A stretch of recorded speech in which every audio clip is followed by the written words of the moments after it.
ഷഫീദ് റാവുത്തറുണ്ട് നാഗർകോവിലിൽ. ഷഫീദ, പ്രധാനമന്ത്രി നരേന്ദ്രമോദി എത്തുന്നതോടുകൂടി BJP ക്യാമ്പിനും വലിയ ആവേശം അവിടെ ഉണ്ടാകുമെന്നതിൽ സംശയമില്ല. ഇപ്പോൾ അതുമായി ബന്ധപ്പെട്ട ക്രമീകരണങ്ങൾ എങ്ങനെ പുരോഗമിക്കുന്നു? ഉറപ്പായിട്ടും. കാരണം തമിഴ്നാടിനെ സംബന്ധിച്ച് 24 സീറ്റുകളിലാണ് BJP മത്സരിക്കുന്നത്. ADMK സഖ്യത്തിലാണ് മത്സരിക്കുന്നത്. വലിയ പ്രാധാന്യം അവർക്ക് ഈ തെരഞ്ഞെടുപ്പിൽ കാണുന്നുണ്ട്. പ്രത്യേകിച്ച് പലതരത്തിലുള്ള രാഷ്ട്രീയ പ്രാധാന്യങ്ങൾക്കിടയിലാണ് ഇപ്പോഴത്തെ തമിഴ്നാട് രാഷ്ട്രീയം നടക്കുന്നത്. TVKയുടെ എഫക്ട് അടക്കമുള്ള കാര്യങ്ങൾ കാര്യമായി ബാധിക്കുന്ന ഒരു തെരഞ്ഞെടുപ്പായി വിലയിരുത്തുന്ന ഒരു ഘട്ടത്തിൽ ഏത് രീതിയിലാകും ആ തെരഞ്ഞെടുപ്പ് മാറുക എന്നുള്ള ആശങ്ക അത് BJPയെ സംബന്ധിച്ചിട്ടുമുണ്ട്. അതുകൊണ്ട് തന്നെയാണ് കഴിഞ്ഞ ദിവസം നമ്മൾ കണ്ടതാണ് കന്യാകുമാരിയിൽ TVKയുടെ ഇതുമായി ബന്ധപ്പെട്ട വിജയുടെ റോഡ് ഷോ അടക്കമുള്ള കാര്യങ്ങൾ.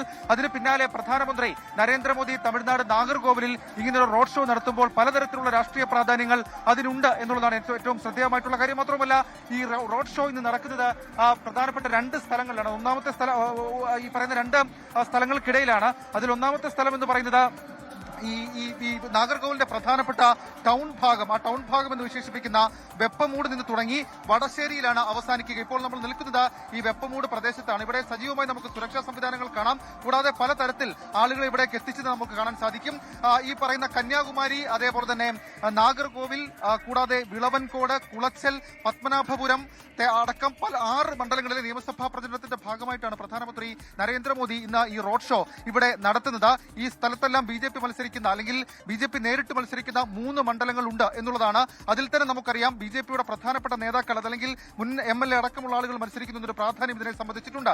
ആ സാഹചര്യത്തിലൊക്കെ പ്രധാനമന്ത്രി ഈ 6 മണ്ഡലങ്ങൾ കേന്ദ്രീകരിച്ചുകൊണ്ട് ഒരു റോഡ് ഷോ നടത്തുമ്പോൾ പരമാവധി ആളുകളെ ഇവിടേക്ക് എത്തിക്കാൻ നേതൃത്വം ശ്രമിച്ചിട്ടുണ്ട്, അല്ലെങ്കിൽ അങ്ങനെ ഒരു നീക്കം അവരുടെ ഭാഗത്ത് നിന്ന് ഉണ്ടായിട്ടുണ്ട് എന്നുള്ളതാണ്. പക്ഷേ ഈ DMK ഉയർത്തുന്ന വെല്ലുവിളി അടക്കമുള്ള കാര്യങ്ങൾ മറികടന്നുകൊണ്ട് 10 അല്ലെങ്കിൽ 13% വോട്ടിനപ്പുറത്തേക്ക് തമിഴ്നാട്ടിൽ ഉറപ്പിക്കാൻ കഴിയുമോ BJPക്ക് അതല്ലെങ്കിൽ ADMK എന്നുള്ളതാണ് ഏറ്റവും പ്രധാനപ്പെട്ട ചോദ്യം.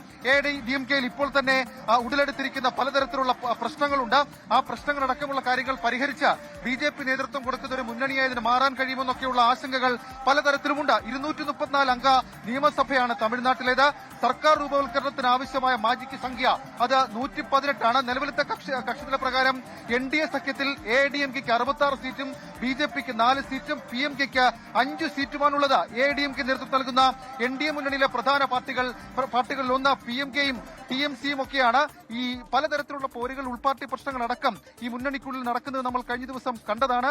ഈ ഉൾപാർട്ടി പോരുകൾ എന്ന് പറഞ്ഞാൽ അതിരൂക്ഷമായിട്ടുള്ള ഉൾപാർട്ടി പോരുകളും കലഹങ്ങൾക്കും ഇതിനോടകം തന്നെ NDA മുന്നണിയിൽ പലതരത്തിൽ മാറിയിട്ടുണ്ട്. ഈ എടപ്പാടി പളനിസ്വാമിയുമായി തെറ്റിപ്പിരിഞ്ഞ പനീർസെൽവം ഇക്കഴിഞ്ഞ ഫെബ്രുവരി മാസത്തിൽ DMKയിൽ ചേർന്നിരുന്നു. മാത്രമല്ല അതടക്കമുള്ള കാര്യങ്ങളിൽ ഒരു തരത്തിലുള്ള ഇമ്പാക്ട് ഇക്കാര്യത്തിൽ ഉണ്ടാക്കാൻ കഴിയും എന്നുള്ളതാണ് തമിഴ്നാട്ടിലെ രാഷ്ട്രീയ നിരീക്ഷകരടക്കം വ്യക്തമാക്കുന്ന ഒരു കാര്യം. ഈ ADMK BJP സഖ്യത്തിന് 30 മുതൽ 33% വോട്ട് വിഹിതമുണ്ട് എന്നുള്ളതാണ് കണക്കാക്കപ്പെടുന്നത്. കഴിഞ്ഞ ലോക്സഭാ തെരഞ്ഞെടുപ്പിലടക്കം ആ രീതിയിലേക്കൊരു ഉയരത്തിലേക്ക് എത്താൻ കഴിഞ്ഞില്ല. പക്ഷേ കഴിഞ്ഞ നിയമസഭാ തെരഞ്ഞെടുപ്പിന് ശേഷമുള്ള അവരുടെ കണക്കുകളാണ് 30 മുതൽ 33 എന്നുള്ള കാര്യം. ഏതായാലും ഈ ആഭ്യന്തര കലഹം, അതേപോലെ തന്നെ ഈ പടിഞ്ഞാറൻ തമിഴ്നാട്, വടക്ക് തമിഴ്നാടിന്റെ ചില ഭാഗങ്ങളിൽ ഇവിടെയൊക്കെ BJP ശക്തിയിലുണ്ട് എന്ന വിശ്വാസം അടക്കമുള്ള കാര്യങ്ങൾ തമിഴ്നാട്ടിലെ തെരഞ്ഞെടുപ്പിൽ റിഫ്ലക്ട് ചെയ്യും എന്നുള്ളതാണ് അവർ വിലയിരുത്തുന്ന കാര്യം. ഏതായാലും പ്രധാനമന്ത്രി നരേന്ദ്രമോദി ഈ ഭാഗങ്ങളിൽ നടത്തുന്ന ഈ റോഡ് ഷോയ്ക്ക് ആ രീതിയിൽ രാഷ്ട്രീയ പ്രാധാന്യമുണ്ട്. മാത്രമല്ല നമുക്കറിയാം ഈ മണ്ഡല പുനർനിർണയവുമായി ബന്ധപ്പെട്ട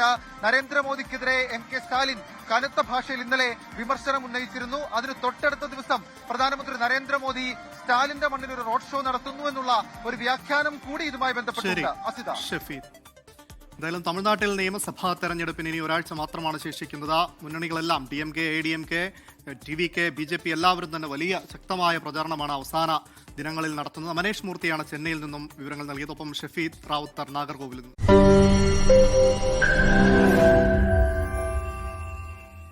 ലോകത്തെവിടെയായാലും ഏത് സമയത്തും 24 വാർത്തകളും ഓഗ്മെന്റഡ് റിയാലിറ്റി പാക്കേജുകളും എക്സ്പ്ലെയിനറുകളും വിശദമായി കാണാൻ ഞങ്ങളുടെ YouTube ചാനൽ നിങ്ങൾക്ക് സബ്സ്ക്രൈബ് ചെയ്യാം.